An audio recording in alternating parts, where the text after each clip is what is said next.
Novartis is one of the most important and recognized healthcare company in the worldwide history, headquartered in Basel and publicly traded on the Swiss Stock Exchange. Established in 1996 through the vertical merger of Ciba Geigy and Sandoz, both two Swiss companies have an intense and diverse corporate background. Novartis became rapidly a global company with leading positions in areas such as innovative medicines, Sandoz, eye care such as Alcon, and cost-saving generic pharmaceutical. According to Novartis' strategic framework, the company has always been seeking to research and innovation, to push the barriers of science in order to increase the understanding of disease, and by developing new products with significant benefits for patients. Novartis promotes its corporate responsibility work in two key areas, such as expanding access to healthcare and doing business responsibly. In 2016, the Novartis Group achieved net sales of $48.5 billion, while research and development throughout the group amounted to approximately $9 billion. In 2016, the access to healthcare programs reached nearly 52 million patients with Novartis products and nearly 70 million with people with health, education, infrastructure development, and other programs. Novartis is focusing as well on 40 molecular pathways and therapeutic. This is why Novartis has created a global research operations, which is called Novartis Institutes for Biomedical Research. It is based in Cambridge with more than 6,000 scientists who are working on areas of greatest patients' needs and scientists' understanding of disease.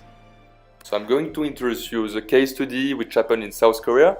Indeed, the first introduction of a unique cancer treatment drug called Gleevec has been perceived with a shocking reaction of public opinion due to an unaffordable price in the Korean market. However, Novartis maintains that this price is based on the average for the product in 7 developed countries, such as France, Switzerland, Italy, Germany, Canada, the UK, and the USA.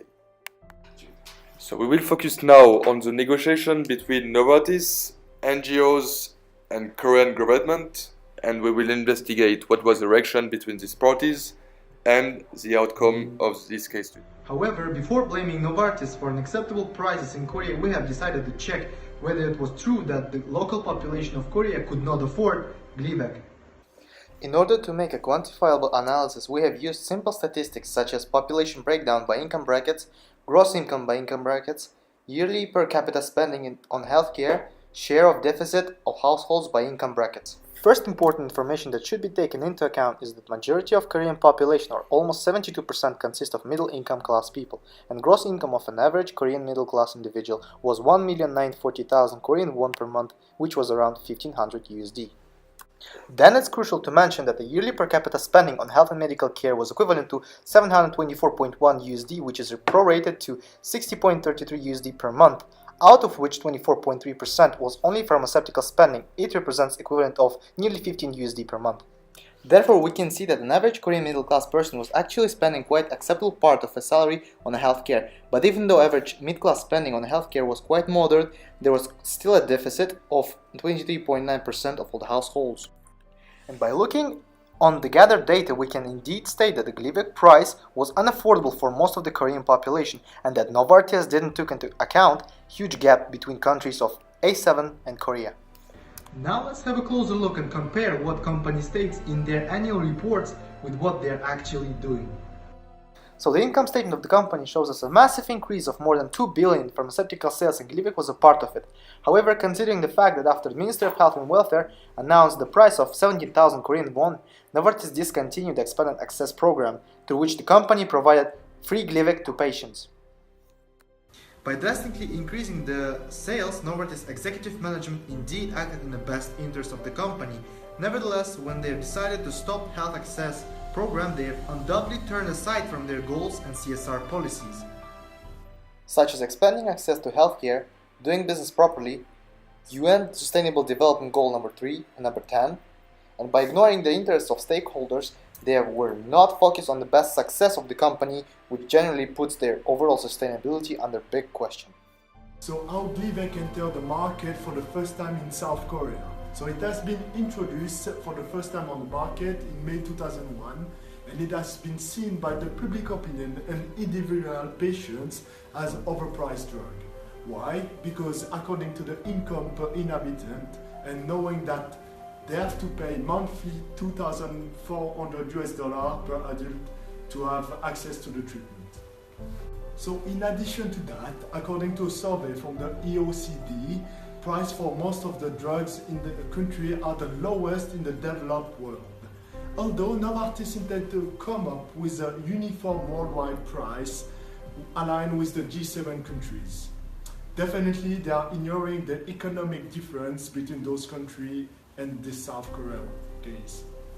As you may have already heard, the NHY, which is the National Health Insurance in South Korea, is forecasting to run at a deficit. The factors could be employment rate, political issue with North Korea and other countries involved, aging population and inflation. What does it mean for the country? It means that the government is currently struggling to cut off the budget. So following the first reaction of Novartis, as previously mentioned, they insist on the fact that they are not different from any other global corporation, such as Coca-Cola or Nike, whose aim is to pursuit of profit. So in spite, activism claim that pharmaceutical companies are to be treated separately from ordinary companies. They are receiving indeed huge benefit from public assistance, and also on top of that they have tax exception regulation for research and development.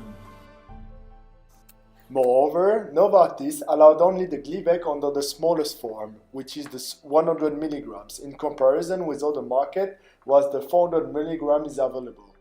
So why not supplying the 400 milligram Glivec? It will be more convenient from the patient side in a way that thanks to fewer takes per day, and also the reduce of financial burden, as well as the possible iron intoxication. Although Novartis have seen a reduction of profit concern, obviously. As conclusion, Novartis did not want to reduce the price down, as it can be used as benchmark by markets such as Saudi Arabia, Turkey, Taiwan and China that will end up in a push down in price of other markets. How the healthcare system works? First of all, it's compulsory.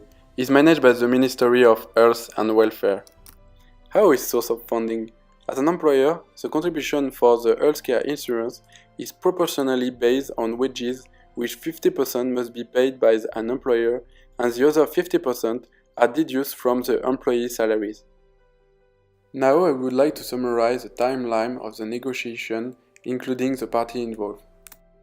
The main parties involved for the case are the Ministry of Health and Welfare, NGO, Novartis AG, activist group, and media.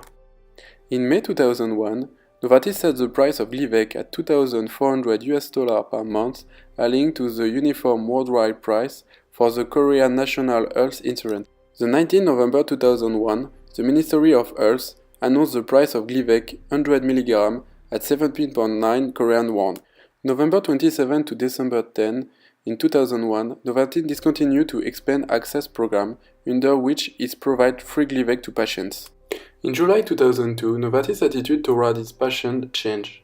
Novartis tended to improve its reputation by finding a compromise in order to appease the public opinion. In the 1st of February 2003, the Ministry of Health and Social Affairs suggests a price of Glivec at 23 Korean won, based on the average price in the G7 country. However, Novartis must pay 10% of the price for supply. On the 4th of March 2003, the request for compulsory license for Glivec was rejected by the Korean Industry Property Office. In the 1st September 2009, the Ministry of Health, Welfare and Family Affairs finally took the decision to ask for reduction price of Glivec 100 mg by 40%. On the 2nd September 2009, Novartis is filing two lawsuits against the Ministry of Health, Welfare and Family Affairs of Korea. Thus, after a deeper analysis of this case, we came up with the conclusion that Novartis had entered in the Korean market whilst ignoring economic capacity and purchasing power of the end consumer. We highly recommend Novartis to establish price and marginal profit by adjusting it to the economic and cultural environment of country, and we believe that even though Novartis follows the classic model and cannot be sued directly for the act, of subsidiaries. It should still consider the interests of shareholders, as it may impact negatively on brand image.